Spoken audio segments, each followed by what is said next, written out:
In the small village of Neuralis, nestled in a valley surrounded by towering mountains, there was one thing everyone knew for sure: the lake. The villagers spoke of it often, but never in a casual way. It was no ordinary body of water. They said it was magical, ancient, and cursed. For as long as anyone could remember, the shimmering waters had been untouched by the village, surrounded by legends and warnings that the lake was hiding something far beyond the ordinary world.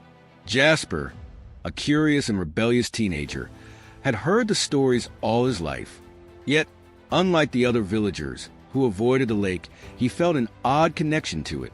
He loved the way the water sparkled under the sun, how it seemed to call to him. But he always kept his distance until one fateful evening. After a long week of school and chores, Jasper decided it was time to take a break. He wanted to escape for just a few hours, alone with his thoughts. His friends warned him not to swim too far, to avoid the strange mist that sometimes rose from the lake in the evening. But Jasper wasn't the type to listen to superstitions. He grabbed his towel and headed to the lake at twilight, just as the sun dipped behind the mountains. The lake looked different that evening, more mysterious. The water was unusually clear, almost like it was glowing. Jasper could see the rocks at the bottom and even the little fish swimming around. There was something magical about it, something that made his heart race with excitement and fear at the same time. He dove into the lake, feeling the cool rush of water surround him.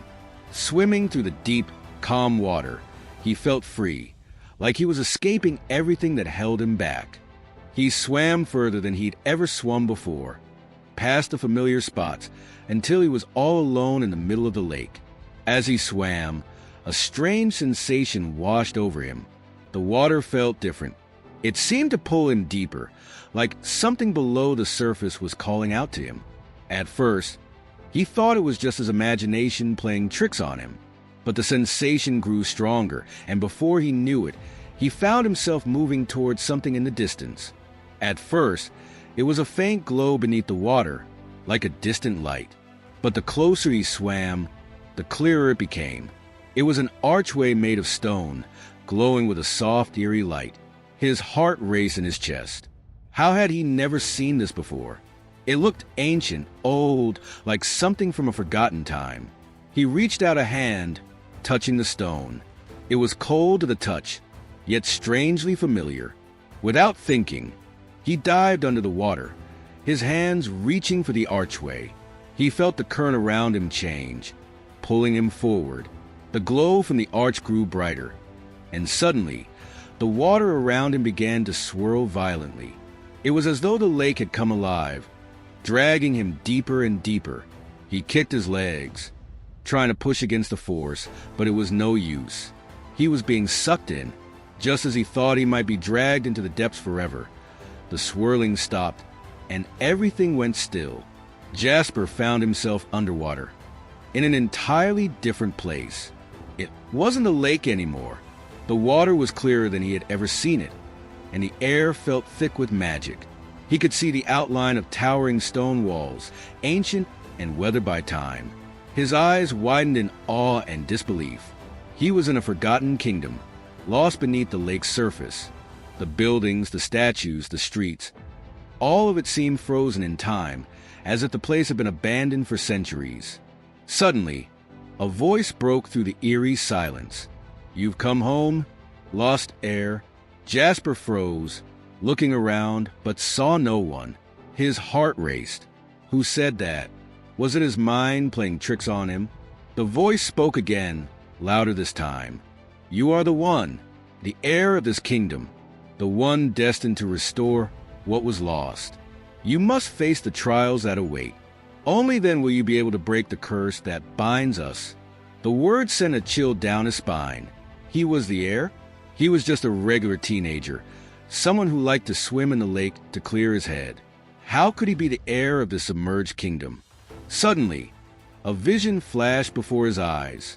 He saw a grand throne room, a beautiful castle with towering spires. He saw people, real people, living in a vibrant city, their faces filled with joy. But the image shifted, and the kingdom began to crumble. Towers fell. People fled in fear, and the city sank into the lake, lost forever. The curse must be lifted. The voice continued. Only you can do it. You are the one who can break the curse and restore the kingdom. Jasper's mind swirled with confusion and disbelief. How could this be happening? He had never asked for any of this. He had no idea how to save an ancient kingdom. And yet, the weight of the words, the promise of a destiny he never knew existed, felt heavy on his shoulders. Before he could process everything, the water around him began to shift again. The ground beneath him started to tremble, and the once peaceful kingdom began to come to life. Statues of kings and queens that had long since crumbled into dust began to glow, and the air felt electric with magic. Jasper's heart pounded. He had no choice now. The kingdom was waiting for him. The trials were about to begin, and there was no turning back. Jasper's mind was a whirlwind of confusion and disbelief. How could he, an ordinary teenager, be the heir to an ancient, forgotten kingdom? What was this strange place? And why had he been called here? The voice that had spoken to him echoed in his mind, urging him to move forward, but his legs felt heavy. Despite his fear, he couldn't ignore the feeling that something deep inside him was awakening, a connection to this kingdom that he couldn't explain. As he stood there in the grand hall of the temple, staring at the shimmering stone door ahead of him, the voice spoke once more. To lift the curse, you must prove yourself. The trials of courage, loyalty, and heart await you. Only then will you unlock your true power. Jasper took a deep breath. There was no turning back now. He had to face these trials, whatever they were, if he had any hope of returning to his normal life and saving this kingdom from its curse. The first trial was one of courage. The ground beneath Jasper's feet shook, and suddenly, the entire temple was transformed. The stone walls crumbled, and a deep chasm appeared in front of him, stretching into the darkness. Across the chasm was a narrow stone bridge that seemed to float in midair.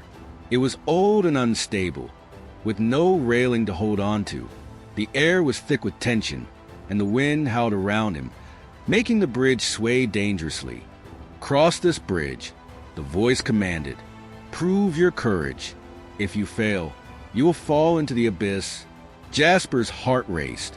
The chasm was deep and terrifying, and the bridge looked fragile. It would only take one wrong step to fall. His mind screamed at him to turn back, but something in his chest told him to press on. He took a step forward, his breath catching in his throat. His legs trembled, but he didn't stop.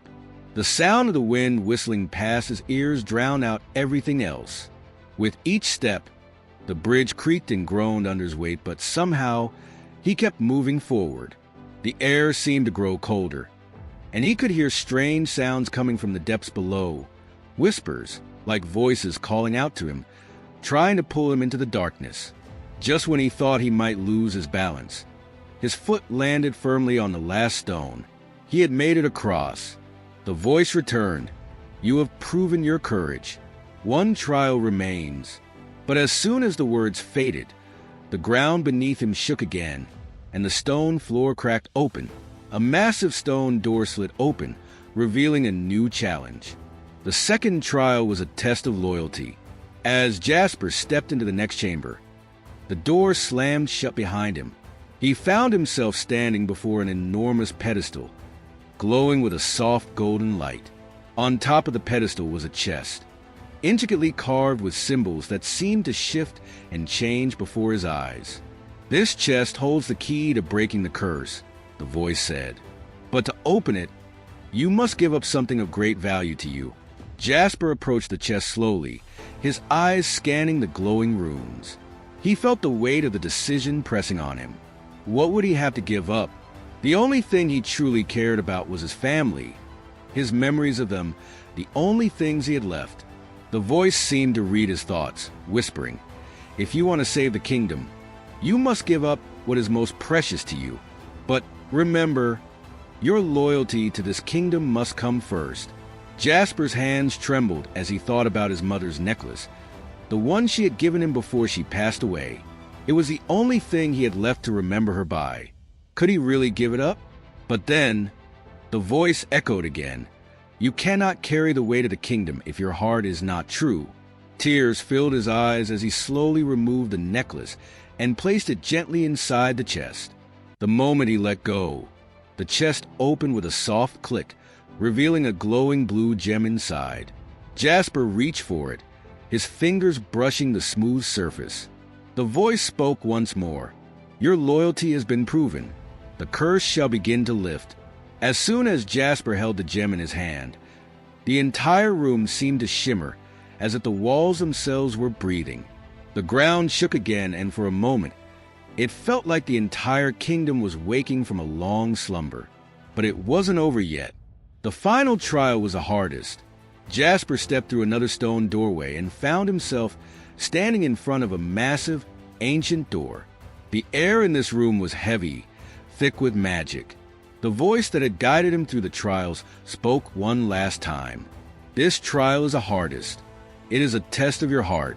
You must face your deepest fears and prove that your heart is pure. Jasper hesitated, his heart racing. The walls around him seemed to close in, and suddenly, strange, unsettling images began to swirl in front of him. Visions of his family, his friends, and his life back in the village. But they were all distorted, twisted. His mother's face was shadowed with sorrow, and his father looked at him with disappointment. His friends seemed to ignore him, as if they had forgotten who he was.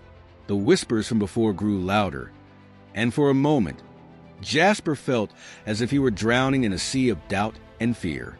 Could he really do this? Could he really save the kingdom? What if he wasn't worthy? What if he failed? But then, something inside him shifted. He remembered the people of the kingdom, how they had suffered, how their lives had been stolen from them by the curse. He couldn't let their memories fade into nothing. He had to be strong. He had to push past the fear. He stepped forward, his heart pounding, but his resolve steady. The images faded as he reached the door, and with a deep breath, he placed his hand on the ancient stone. The door creaked open, revealing a blinding light. When the light faded, Jasper found himself standing at the edge of the lake, the kingdom behind him now completely restored. The stone pillars of the ancient city rose out of the water, shining as if they had never been forgotten. The people of the kingdom stood before him, their faces full of gratitude. The curse was broken. Jasper stood tall, his chest filled with a sense of purpose he had never known before. He had faced his fears, given up something precious, and proven his worth. He had saved not only the kingdom, but also himself. He had finally discovered who he truly was, the lost heir of the kingdom beneath the lake. But even as he stood there, a part of him couldn't help but wonder, what other mysteries lay hidden beneath the surface?